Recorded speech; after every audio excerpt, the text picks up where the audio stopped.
Hello everyone! Have I got some cool cottage projects for you and a surprise at the end? Let's go ahead and jump in with project number one.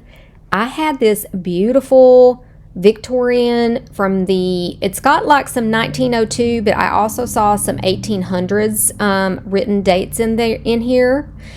This basically was in decent shape when I put it in my booth. It's not sold and people have picked it up and it's falling apart. So instead of repairing it, which I thought about doing, we are going to strip it down and share it with everyone.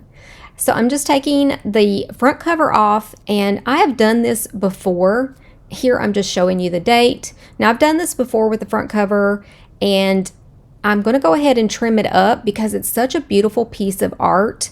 I have made these into wall hangings with just adding what I'm doing here is just sealing this paper so it doesn't get any more damaged. I'm just using a clear matte finish, my favorite, RUSTOLEUM. I always have a link in my description box below. And then I'm going to add just a little hammer in hanger, the sawtooth hangers. I love those things. I actually found some tiny ones on Temu, and I get the larger ones on Amazon. I've used these for years. Now you can see that little hanger there, and this is going to make someone a beautiful piece of wall art. The last one I made sold within like a day. I will probably put about $15 on this. The metalwork is beautiful and the image is beautiful. It's a very thick piece as well. I'm trimming up these pages. I end up using my little X-Acto knife to do this because it was quicker. But what I'm going to do is I'm going to separate these into two different piles, and one's going to have the floral pages and one's going to have the blank pages, and I'm going to put two in each pack. Now this initial page, I'm going to put it in a pack by itself because it's very beautiful and it has handwriting on it, and I will probably sell this for around $4 to $5 by itself. But the rest of the packs, you're going to get two in a pack, and I'm probably going to put $4 or $5 on them as well. And I think I ended up with, I don't know, it was less than 20 packs. So I'm still going to make about the same profit off of the album by itself. But I'm taking up something that is actually falling apart and sharing it with other people. And that is going to be so much fun. I love sharing stash with other people. I wish there was a booth somewhere that did the same thing, because you guys know I make up packs of all kinds of things out of my stash. All right, so I want to remove this beautifully ornate piece off of here. So I'm just going to clip it at the edge. And once I get it clipped off, I'll sand those edges a little bit so it won't be so sharp. And if there's any like bright silver from the cutting, you can just age that with some either some rub and buff wax or just some dark wax. Now we also have this very thick back piece, and I haven't decided what to do with it. I'm thinking about using like a napkin or some type of paper to turn it into something beautiful and make it a piece of wall art as well, but we'll hold that off for another project. Now I'm just showing you here that I trimmed this up, and I have a beautiful piece to add to one of my junk videos. Project 2 and 3. I loved these because they have these little stickers on the bottom from Ben Franklin, and they were $2.99 originally. Now I remember as a kid going to Ben Franklin, but that was long time ago. I don't even know if there still is any Ben Franklins, but I got these for $1.55 a piece. I've added the sparrow something mold, you can see it there, onto these, and now I'm going to use these sample paints of the milk paint in the color artichoke and rose trellis. You just want to mix these equal parts of paint and equal parts of water, and milk paint doesn't last for a very long time, so you don't want to mix up a lot unless you have a large project. So I wanted to have these colors sort of contrasting but go together in case somebody wanted to purchase these as a set, and I will be putting these in my vendor booth. I have a vendor booth at an antique mall in Hickory, North Carolina. It's called Hickory Antique Mall. This paint went on so like velvet. It was just so smooth. It didn't have any bumps or clumps, and I didn't get any cracks, which I wasn't looking for. I know milk paint, a lot of people use that for the cracks, but I really just wanted to try the colors, and I didn't want these boxes distressed. and they didn't crack, so it was wonderful. I used 2 coats of this. 1 coat did fairly well, especially in the green, but I ended up doing 2 coats on each box.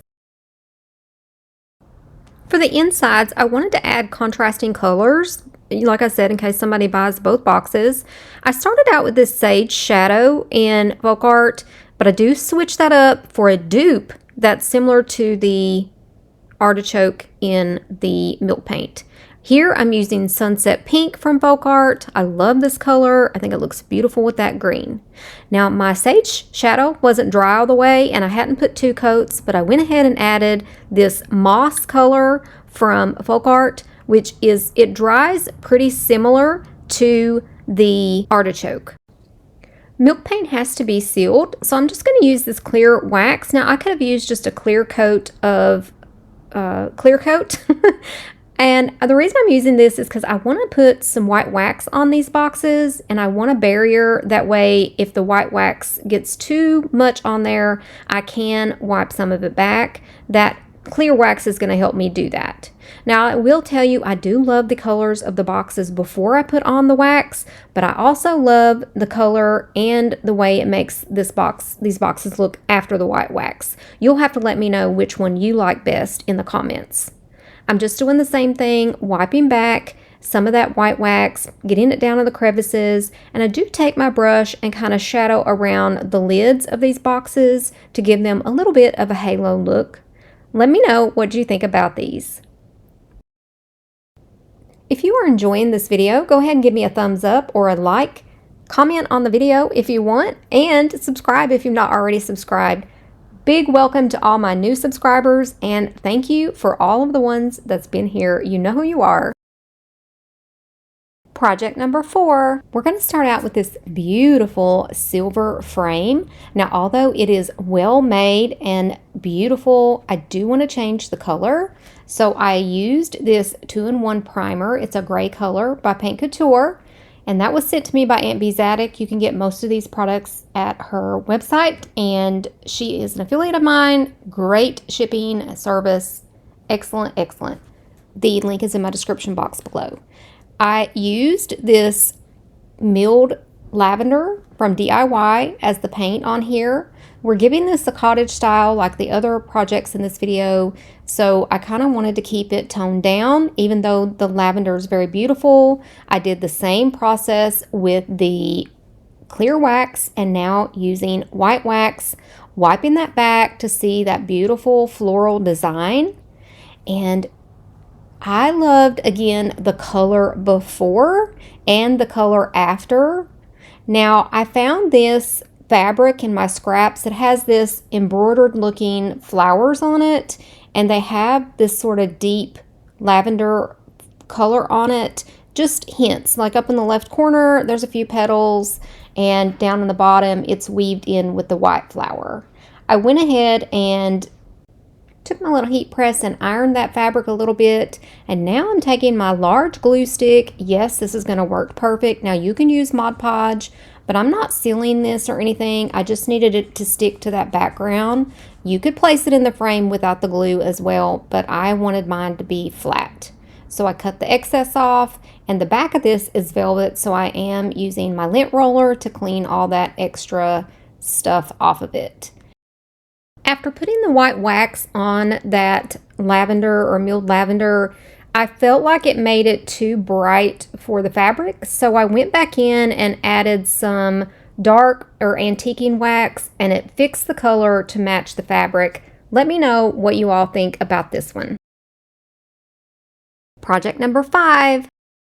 I absolutely loved doing this. I loved the colors, I loved the process, I loved the laying out. Now, I decided to add a little dark and moody, and you're going to see the theme coming up, and you can do this in any theme.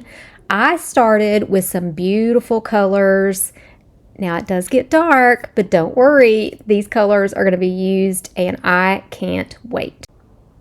The first thing you're going to need, or I was going to need, is some lids. Yeah, I save all kinds of lids. Now, this is a plastic, I think it's a peanut butter jar lid.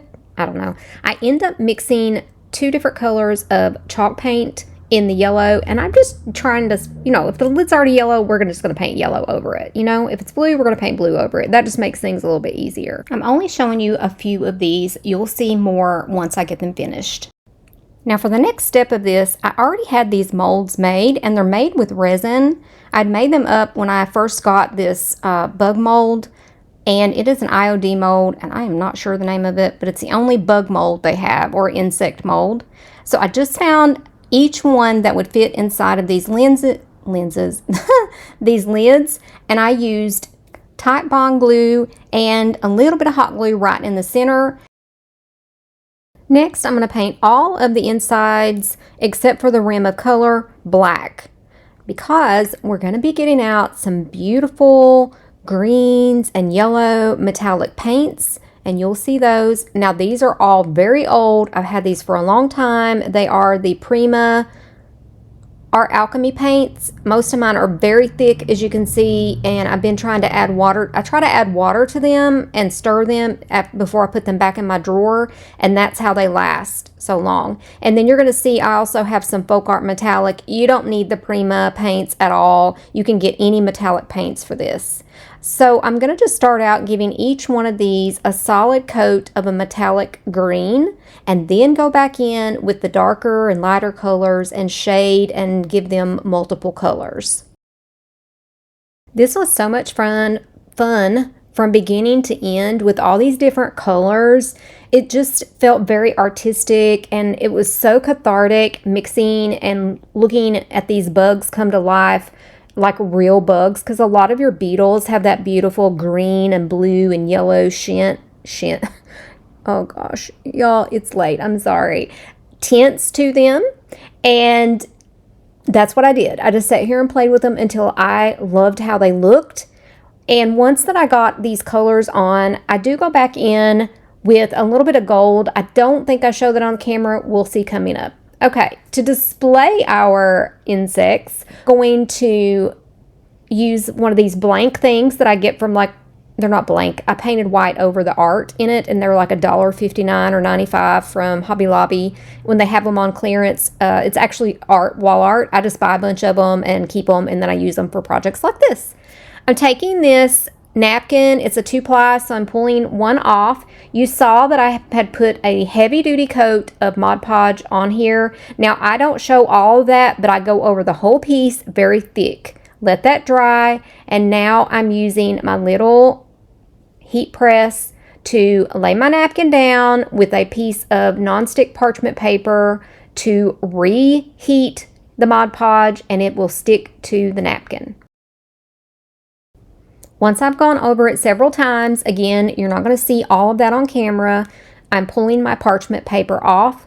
Now, some of the Mod Podge did seep through and stuck a little bit to the parchment paper, but not enough to tear the napkin or anything like that.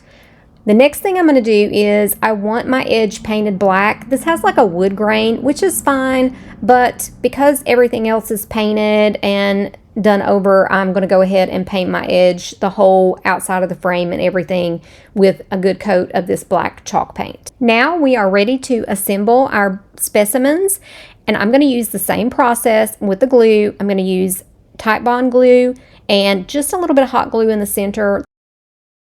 The TITEBOND glue will hold for a long time, and the hot glue is just going to give us a little temporary hold so I can keep moving forward with my project. I'm going to finish assembling off camera, and I found these tiny little snakes. Now, I know this is getting a little bit probably too much for you all, but they are so cute. There's some with green and some with, it's like gold, and I wanted something to kind of go around all of the bugs or the specimen lids, so I used these to do that. I wanted to edge out the inside of the frame in gold, but I knew that I wanted to put some black chalk paint all around that edge first, so I just took a little brush, went all around the edges of that napkin and brought that black paint down on top of the napkin, and then took some gold rub and buff on top of that for the edge of the frame. Oh, and I forgot to tell you, if you can look right here on the inside of each lid, I also took that gold rub and buff and made a circle around the black, and I used the gold rub and buff around the edges of those lids. I didn't show it, but if you look at the top center, you'll see a gold bug. I had a silver metal one that I just put some gold rub and buff on and added it right at the top center. That was our last project. Let me know what you think about it. And if you stayed until the end of the video, leave me a bug emoji or the letter B for bug, and I will see you in the next video.